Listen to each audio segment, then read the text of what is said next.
নমস্কার, আমার গল্প থেকে গল্প চ্যানেলে আপনাদের স্বাগতম ও শুভেচ্ছা। আজকে আমি পড়ছি ইন্দ্রনাথ ও অন্নদা দিদি। এই যে দিদি, এসো না, ওইখানে দাঁড়িয়ে থাকো। আমি ঘাড় ফিরাইয়া ইন্দ্র দিদিকে দেখিলাম, যেন ভস্মাচ্ছাদিত বন্যী, যেন যুগ যুগান্তর ব্যাপী কঠোর তপস্যা সাঙ্গ করিয়া তিনি এইমাত্র আসন হইতে উঠিয়া আসিলেন। বাঁ কাকালে আঁটি বাঁধা কতগুলো শুকনো কাঠ এবং ডান হাতে ফুলের সাজির মতো একখানা ঢালার মধ্যে কতগুলো শাকসবজি। পরনে হিন্দুস্তানি মুসলমানের মতো জামা কাপড়, গেরুয়া রঙে ছোপানো, কিন্তু ময়লায় মলিন নয়। হাতে দুগাছি গালার চুড়ি, সীতায় হিন্দু নারীর মতো সিঁদুরের আয়তি চিহ্ন। তিনি কাঠের বোঝাটা রাখিয়া আগরটা খুলিতে উদ্যত হইলেন। ইন্দ্র মহাব্যস্ত হইয়া বলিল, খুলো না দিদি, তোমার পায়ে পড়ি, মস্ত একটা সাপ ঢুকেছে ঘরে। তিনি আমার মুখের পানে চাহিয়া কি যেন ভাবিয়া লইলেন, তারপরে একটুখানি হাসিয়া পরিষ্কার বাংলায় বলিলেন, তাই তো, সাপুরের ঘরে সাপ ঢুকেছে, এ তো বড় আশ্চর্য। কি বলো শ্রীকান্ত? আমি অনিমেষ দৃষ্টিতে শুধু তাহার মুখের দিকে চাহিয়া রহিলাম। কিন্তু কি করে সাপ ঢুকলে ইন্দ্রনাথ? ইন্দ্র বলিল, ঝাঁপির ভিতর থেকে লাফিয়ে বেরিয়ে পড়েছে, একেবারে বুনো সাপ। উনি ঘুমোচ্ছেন বুঝি? ইন্দ্র রাগিয়া কহিল, গাঁজা খেয়ে একেবারে অজ্ঞান হয়ে ঘুমোচ্ছে, চেঁচিয়ে মরে গেলেও উঠবে না। তিনি আবার একটুখানি হাসিয়া বলিলেন, আর সেই সুযোগে তুমি শ্রীকান্তকে সাপ খেলানো দেখাতে গিয়েছিলে না? আচ্ছা এসো, আমি ধরে দিচ্ছি। তুমি যেও না দিদি, তোমাকে খেয়ে ফেলবে। সাহজিকে তুলে দাও, আমি তোমাকে যেতে দেব না। বলিয়া ইন্দ্র ভয়ে দুই হাত প্রসারিত করিয়া পদ আগলাইয়া দাঁড়াইল।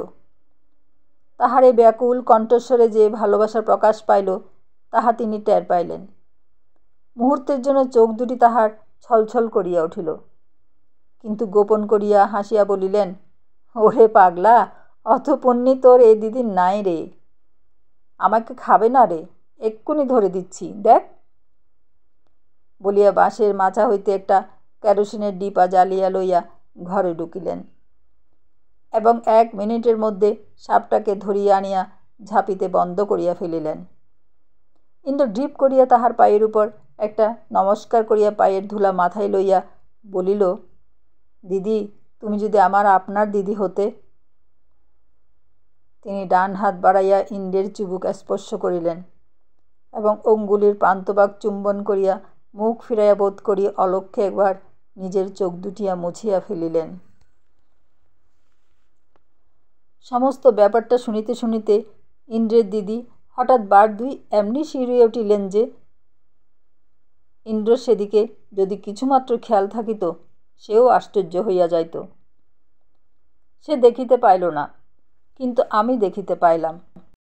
তিনি কিছুক্ষণ নীরবে চাহিয়া থাকিয়া সস্নেহে তিরস্কারের কণ্ঠে কহিলেন, ছি দাদা, এমন কাজ আর কখনো করো না।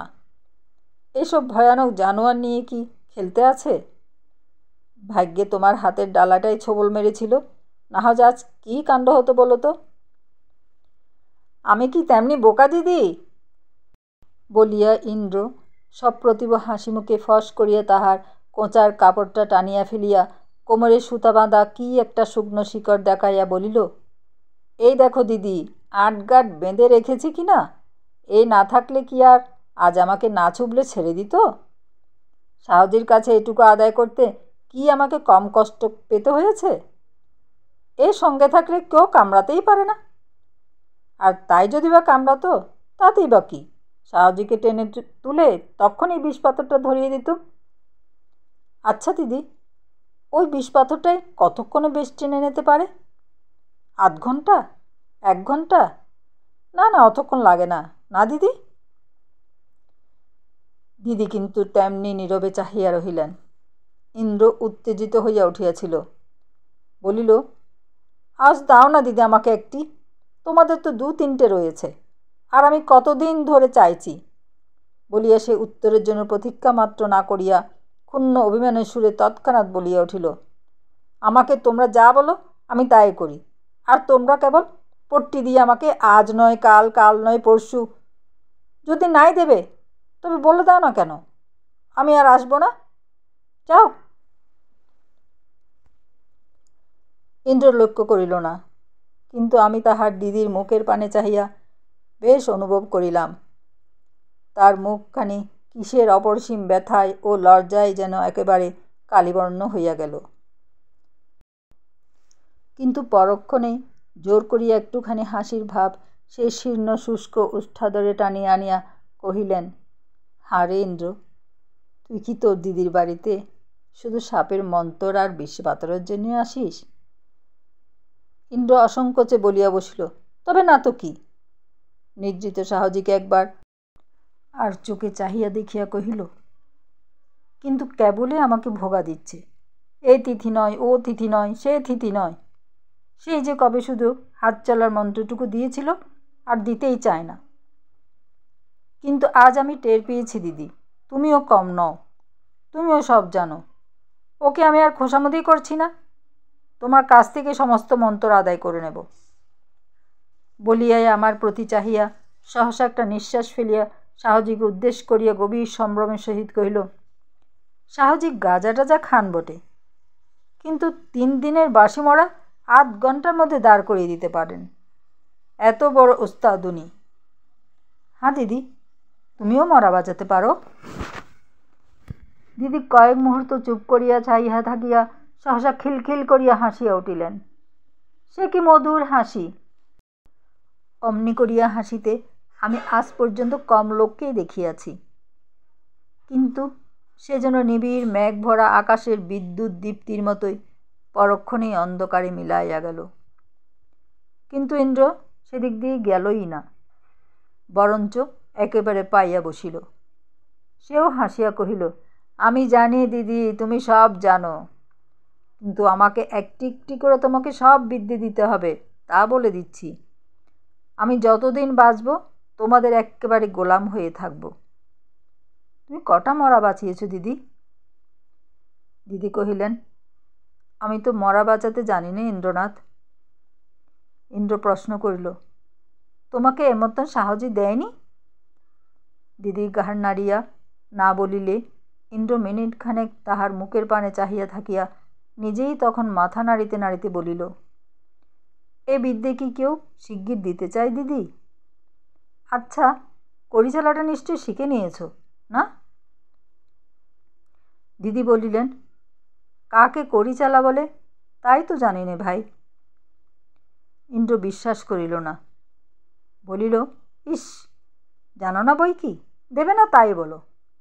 আমার দিকে চাহিয়া কহিল, কড়িচালা কখনো দেখেছিস শ্রীকান্ত? 2টি কড়ি মন্তর পরে ছেড়ে দিলে তারা উড়ে গিয়ে যেখানে সাপ আছে তার কপালে গিয়ে কামড়ে ধরে সাপটাকে 10 দিনের পর থেকে টেনে এনে হাজির করে দেয়, এমনি মন্তরের জোর। আচ্ছা দিদি, ঘরবন্ধন, দেহবন্ধন, ধুলো পড়া এসব জানো তো? আর যদি নাই যে বা জানবে, তবে অমন করে সাপটাকে ধরলে কিভাবে? বলিয়া সে জিজ্ঞাসু দৃষ্টিতে দিদির মুখের পানে চাহিয়া রহিল। দিদি অনেকক্ষণ নিঃশব্দ নতমুখে বসিয়া মনে মনে কি যেন চিন্তা করিয়া লইলেন। শেষে মুখ তুলিয়া ধীরে ধীরে কহিলেন, ইন্দ্র, তোর দিদির এসব কানাকড়ির বিদ্যেও নেই। কিন্তু কেন নেই সে যদি তোরা বিশ্বাস করিস ভাই, তাহলে আজ তোদের কাছে আমি সমস্ত ভেঙে বলে আমার বুকখানা হালকা করে ফেলি। বল, তোর আমার সমস্ত কথা আজ বিশ্বাস করবি? বলিতে বলিতে তাহার শেষের কথাগুলো কেমন একরকম যেন ভারী হইয়া উঠিল। আমি নিজে এতক্ষণ প্রায় কোনো কথাই কহি নাই।